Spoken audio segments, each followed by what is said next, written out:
What's going on, guys? So, after round one, I am currently 1-0. I beat a juicy $1,200 Trickstar Skystriker deck 2-0 with Lost Word Dinos. So, we're just going to continue with the mantra that pretty much Ultimate Conductor Tyranno can single-handedly win you games. Like, I put game one, he went first, ended up setting up a pretty mediocre board. And I ended up summoning a baby using Dark Hole, clearing his board plus mine, and ended up summoning over after searching. He had, I think, one card face down and one card in hand at this point. Summoning over after searching a Conductor Tyranno. I'd already had one in my hand. With over after, no, so I guess I had two Conductors in my hand. With over after, I ended up sending the... what did I send? I sent the Giant Rex, and then proceeded to summon one big fella. It summoned one Conductor Tyranno, banishing the Giant Rex and the baby. Then ended up bringing back the Giant Rex, and then making a Underclock Taker, and then banishing Giant Rex and over after again to summon the other one, and that was 8,000 damage exactly. And I was just like, I'm under the impression right now, especially in locals, like, if you've got it, you've got it. So you just got to go all in and go balls deep. Like, because I think I had no cards in hand, and I was just basically playing to see if he had a card to stop me, but there was nothing there. So it was pretty awesome. I was pretty impressed with the way the deck performed. So on to round two. Alrighty, boys. So sadly, I have to get out of here. I had a call, kind of had to bail out in an emergency. A little unfortunate, but today, 3-1 again with dinos. Just, the deck is just killing it. I really enjoy playing it, and I think that obviously goes without saying that, like, the deck has a lot of hard-hitting potential. My wins today were obviously the $1,300 Skystriker deck. Skystriker Trickstar, that good. 2-0'd that. I then played round two, somehow the effing mirror. How the hell, I mean, I guess it's locals, but like, how the hell am I gonna play the mirror? This is insane. 2-0 the mirror. It's just like, it's like a lot of old Yu-Gi-Oh! That was kind of just like, whoever puts the boss monster on the board. It's like a lot like the whole Borload concept. Like, whoever puts Borload on the board last generally wins the game, because then you steal Borloads and do all sorts of crazy stuff like that. So I ended up putting Ultimate Conductor on the board last and attacking into a field of 5 monsters, and it was just lights out. I had tried some new cards this week in the deck, outside the deck. One of the big things that I changed was, instead of running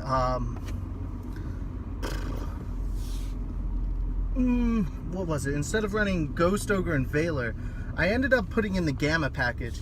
And in my round 3 2-0, or no, 2-1, I played against ABC's Skystriker, the same gentleman that I played against last week.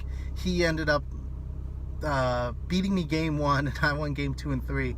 It was pretty funny. Like, we had some really good games, but it came down to game 3. I had 2 cards in hand, and he had a Buster and a equipped with C, I want to say. So, like, he had a super advantage, and I had nothing on board, no Lost World, no anything, and he ended up tagging out the Buster to summon, you know, the pieces, and I dropped the Gamma, and that, it was just such a swing in momentum. Like, obviously synchroed into the Omega, and then my other card in hand was a Pteranodon with a live Survival's End engraved. So I blow up his Union Hanger, summon out the what's his name? Come on now, come on. Summon out the Overraptor search Tyranno on board. And I believe I also may have banished a God, what's its name? I may have banished the Giant Rex in the process. I'm so, like, burnt out because all of my games have been, like, incredibly stressful, and I'm bummed that I had to leave, because, like, finishing 4-1 would have been incredible. but just like circumstances come up where, you know, it wouldn't happen. I think I was paired with a Trickstar player, which in my situations, like I do really well against Trickstar, just because like it's just the same concept as Skystrikers, where they're not going to OTK you. Like very rarely does that deck OTK. This is the pure version. He was actually running a Demise in it as well, and when I saw that the Demise, I knew that like I would have a really good game against him. One, because if you Gamma a Candina, like you're just already steamrolling advantage anyway, or if you droll the Terraforming for the light stage, like that's just a lot too. And then obviously like that deck struggles really hard with trying to deal with Conductor, so I felt good about going into that matchup, but unfortunately I had to leave. But anyway, so the changes that I made were the Gammas. In the side deck, I actually was testing what's its name,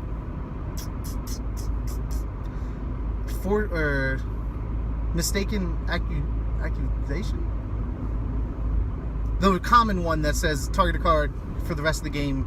Neither player can activate cards of that type except for the one that's activated. Like you have to target a face-up card.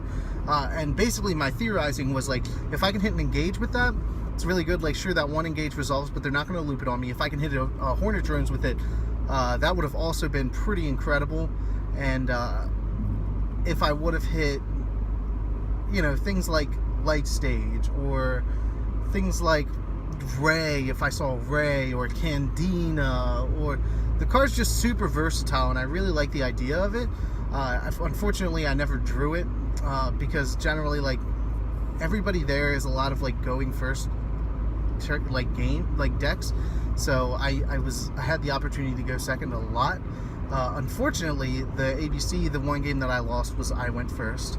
And then in the final round where I played Skystriker Mech Knight Invoked, which is a really versatile deck. The guy Cody's very cool. He's been playing with the Invoked Mech Knight deck for as long as I've known him, and he's very fluent with that deck. But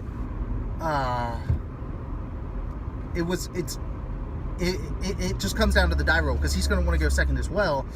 He ended up winning the die roll. I went first. Saw no hand traps. Like I ended up just like summoning an Oviraptor. I believe I sent a Codalus, searched a pill, and then passed, and he proceeded to OTK me with like 5 Mech Knights on board, which, you know, that deck does very well. And he gave me an Ibly, and then attacked into the Ibly with a Purgatrio, so like I was just taking damage. And then game 2, I ended up making a big board, ended up summoning Codalus with its actual effect, which was pretty incredible.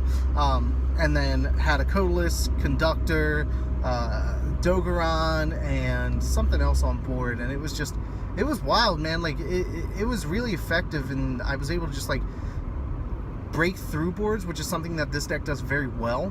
And it was pretty exciting. So we ended up going into game 3. He made me go first. I opened up the Driver and the Giant Rex, which are just like super bricks in your hand, unless you like happen to draw into a pill. And then I sided in the counter trap that doesn't let your opponent play more copies of that spell. Curse Seal of the Forbidden Spell. That's what it is. And ended up resolving that on an engage, which was pretty good. Like I was pretty impressed with that. I would have waited for the Hornet Drones, just because that's a better card to stop in the like any variant of Skystrikers. So a lot of the variants, like he wasn't running Ray, and neither was the ABC guy, but like the Hornet Drones create a lot of opportunities for you to extend your board and extend your plays. So I would have waited for that if he had one in hand. But I mean, if he didn't have one in hand, and he ended up having one in hand and then looped it for a couple cards, and it was just like I hit the card that I was more worried about getting looped with. But had I known that he didn't have it in hand, having known that he did have it in hand, I probably would have waited for that, because he ended up like chaining one or whatever. It was just like, and he ended up OTKing me as well. So it was pretty exciting, just because like both decks were like, we need to go hard second, and like the Dino deck breaks board so well. So if he's like willing to leave those Mechanites on board. Like, the UCT just puts in so much work. Another new card that I tried was Diamond Dyer in the extra. I may give you guys a deck profile if you want to see it. Make sure if you want to see it, like this video, and tell me in the comment section below that you guys want to see it, because I'm more than willing to put it up. I just don't want to put up 2 Lost World Dino decks in like too quick, like together, to where it's just like, it looks like I'm just putting up two of the same exact videos. But the deck has changed, so it's not like you guys are going to be seeing the same thing. It's a little more fine-tuned, and it's just a lot of fun to play. I really would have liked to play my final match, but I mean, as you guys can see, I've lost 3 matches in 2 weeks of 5-round tournaments. The deck is quite viable. Like, don't get me wrong, you're going to get some brick hands, and if they make you go first, it's you have to make some really awkward plays sometimes. But the deck's a blast, man. Just like, your opponent can be so in such good position. As I saw that a lot with the ABC guy. He was in such a good position in both games that I won, but it came to my turn and it was like, if Slumber resolved, Slumber was insane. If whatchamacallit resolved, if like Dark Hole resolved, or if a Survival's Ending Grave resolved on a baby, like, there's just, you break boards so fast, and it's really funny because when you look at the deck, I think the best way to describe it is it's greater than the sum of its parts, because there's a lot of like wonky cards that you kind of play in the deck, but when it comes all together, like, you just can push out some serious damage with UCT, and like some really cool interactions with Survival's Ends and the tokens. And it's like, you look at like Survival's End in its own like in a vacuum, and you're like, this card's pretty bad. Like, because not very rarely are you going to resolve its on-board effect, and very rarely are you going to see something like a way to get it to grave. But it's pretty simple, honestly.